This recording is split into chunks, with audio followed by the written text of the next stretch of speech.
Okay, so this topic is all about loss units and increase in units due to the addition of materials. Okay, so regarding the increase in units due to the addition of materials, you have here a situation wherein you have received 9,000 units, and then because of the addition of water to the solution, the number of units was increased by 3,000. So the only thing that you have to take note here is that that transferred in the 9,000 was increased by 3,000. Therefore, increasing the total units to be accounted for na 12 na magiging 12,000. And so when you are given 700 units as the work in process ending inventory, when you would identify dito kasi hindi given yung total number of completed units. So in as much as um, nadagdagan yung materials, nadagdagan yung units, naging 12,000, ang dahil 7,000 ang hindi natapos, the completed units is 11,300. That is the main thing that you have to consider or to take note here. Yan lang po. And then, ayun, the other parts will become as uh, a normal process. Okay, preliminary things that we have to take note regarding loss units is that there are two classifications of losses um, as to normal or abnormal. Of course, these are self-explanatory. Normal, expected yan, unavoidable yan, hindi maiwasan yan. And the abnormal, unexpected and avoidable. So hindi nga siya normal. Hindi siya normally na nandyan. Well, as to continuous or discrete, continuous means, ibig sabihin, tuloy-tuloy na nangyayari yung loss, parang evaporation process na hindi lang isang phase na nagkakaroon ng loss. Okay?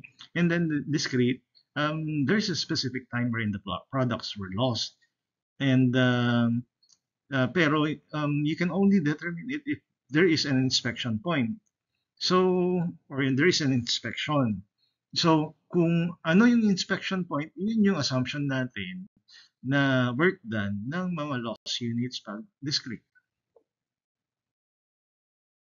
Okay, so for the treatment of the loss, normal loss is allocated. It means that it becomes part of the product cost, and abnormal loss is charged to expense or loss. Ibig sabihin, ihihiwalay mo yung cost ng abnormal loss para hindi na siya makasali dun sa total product cost. Then, normal loss discovered at the beginning of the process, during the process where there is no inspection point, or the loss is continuous. Ang gagawin mo lang dito, neglect. Ibig sabihin, huwag mo siyang bigyan ng work done. Zero work done.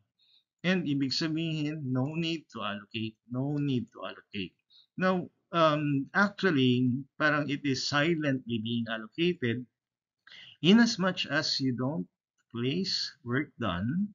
Ibig sabihin, hindi na siya makakasali dun sa yung normal loss.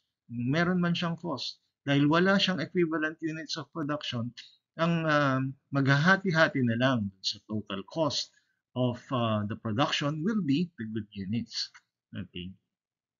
The normal loss discovered during the process where there is an inspection point. Work done is considering the inspection point. Halimbawa, nag-inspect ka ng 90%, well, tignan mo, ilan na ba yung materials na nailagay dyan? 100%, okay. And then the conversion cost will be at 90%. Yan, gagamitin mo ngayon yung inspection point na work done ng normal loss units. Okay? Then take note that the allocation is to the good units which pass through the inspection point. This is in consideration with the work in process ending generally. Na yung work in process ending, narating na ba niya yung inspection point? O kung hindi pa siya na-inspect, ibig sabihin, hindi siya kasali dun sa mabibigyan ng allocation for the normal loss.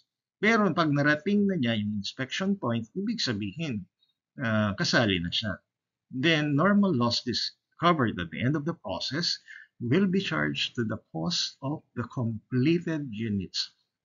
Ibig sabihin, 100% work done ang ibibigay natin. Okay, baliktarin yan ha. Ibig sabihin, kung end of the process, yung discovery, 100% yung work done, charge to completed units yung cost. Pag sinabi naman na baliktad, the costs are allocated to the completed units, the assumption is that the normal loss is discovered at the end of the process. Okay? So here is the summary of the EUPs that are the basis for the EUP computation for the abnormal and the normal loss. So pag beginning, ibig sabihin wala pa siyang work done. Pag ending, syempre 100% work done. Pag during na discrete na merong inspection point, the basis of the EUP will be the percentage of completion at the inspection point. Now, ito yung medyo kailangan mong i-memorize. Pwede rin lagyan ng analysis para mas madaling i-memorize. Ito, pag normal loss discovered during the process, 0 yung work done. Pag abnormal loss discovered during the process, you assume that it is 100% yung ano niya, equivalent units niya. Okay, so bakit ba ganun? Okay, yung normal loss kasi, kahit dinedmahin mo eh. Pag dinedma mo, matitira yung cost paghatian ng mga good units. Kaya pwede mo lagyan yung normal loss ng 0 na lang. Pero yung abnormal loss, dahil kailangan mo siyang ihiwalay, hindi pwedeng i-0 mo na lang yan. Okay, the assumption is, lagyan mo siya ng 100% para magkaroon siya ng cost. Para yung cost niya, i-isolate. Ihihiwalay. Okay? Okay, so ito yung summary natin ng treatment of loss. Focus na lang kayo dun sa absorbing units. Okay, kasi ito presented na kanina yung work done. Sa absorbing units, ito yung summary. Na abnormal loss, wala talagang mag-absorb. It will be separately. Yung loss at the start, wala talaga siyang cost. Kasi kaya, walang mag-absorb talaga. Loss at the end, i-separate mo. Walang mag-absorb. So during processing and discrete, remember that during processing, abnormal loss will have 100% completion. Okay? Then, sa normal loss at the start, wala talagang mag-absorb kasi walang ibibigay na cost. Parang assume, wala pa siyang cost. Okay? Then, loss at the end, ayun, yung completed units ang mabibigyan. Ibig sabihin, hindi mabibigyan yung work in process ending. Okay? Kasi, mawawala lang yan pag matapos. That's the assumption. Yung work in process end, hindi pa tapos. Okay? Then, during processing, walang mag-absorb yan kasi 0 nga yung work done. Then, discrete, inspection point, yun yung basis kung kung sino yung maghahati-hati dun sa work, dun sa cost of the loss units. Okay? So, kung yung work in process ending ay na dumaan na sa inspection, kasali siya. Kung hindi pa nakadaan yung work in process ending sa inspection point, hindi siya kasali. Yung yung completed units lang ang mag-a-absorb ng cause of the normal loss in that case. And so, dito, so for the EUP FIFO, okay, these are normal things na materials are added at the start of the process. Yung work in process beginning, 0 siya. Conversion cost, okay, 25. Then, so started and completed, okay, buo-buo yan. And then work in process ending. So parehas lang. Ang issue dito ngayon, or ang bago, ay yung magkano yung cost of the normal, or magkano yung EUP ng normal loss. Okay. Now, sa start of the process, end of the process, walang issue yan. 0 at 100% lang yan. Pero dito kasi, merong inspection point. Okay? So, inspection point is at 50% of the process. So, materials are added at the start of the process, kaya yung normal loss ay meron na siyang 100% materials.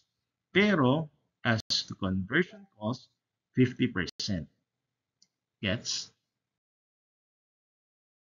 Okay, so in this situation, illustration lang, EUP, weighted average, press lang. Ito, nagbago lang sa work in process beginning. The treatment will be that sa work in process beginning, nabigyan siya ng 100% regardless. And then, going back to the normal loss, ayan, 100 units were lost, specified yan. Materials 100, parehas din naman sa FIFO.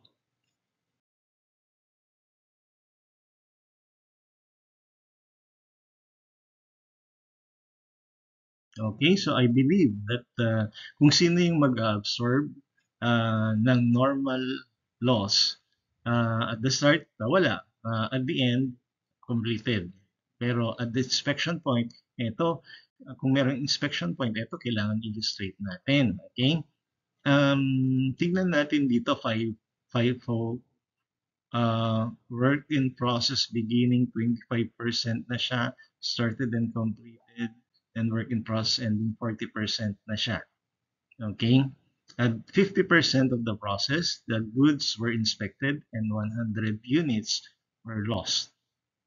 Okay, materials are added at the start of the process. Question, work in process beginning, kasali ba siya dun sa maghahati-hati dun sa normal loss, cost of the normal loss? The answer is yes. Bakit? Kasi inspected siya. Bakit? Kasi nung mag-umpisa yung period, 25% complete siya. Now, during this period, narating niya yung 50% of the process, kaya na-inspect siya. He started and completed, automatic without thinking, yes na yes po yan. Okay? Then, work in process ending, 40%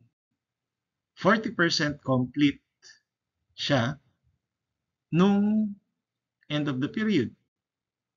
Question, na-inspect ba siya? No. Kaya include in the observing units? No. Hindi pa siya na-inspect kasi 40% complete pa lang siya. Mag-i-inspect yung company pag narating ng mga goods ang 50% of the process. Now, regarding the average naman, well, dito parehas lang na yes, pala itong na-illustrate dito. Kaya lang, take note that as per average, kaparehas yan sa work in process beginning, average, kaparehas niyan yung started and completed na automatic without thinking. Yes na yes yan. Okay? And then, ayun. Okay, so eto, binago ko yung isang item para mabigyan natin ng distinction yung FIFO versus average. 75% complete yung work in process beginning. Question, na-inspect na ba siya? Or na-inspect ba siya during this period? No. Kaya under FIFO, no, hindi siya included sa mag-absorb.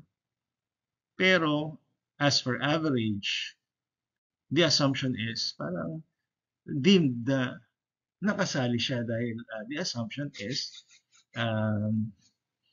completely yung work in process beginning, ano man yung cost niya, last period or this period, isasali mo siya under the average method. Kaya, yes, palagi yung work in process beginning dito. Okay?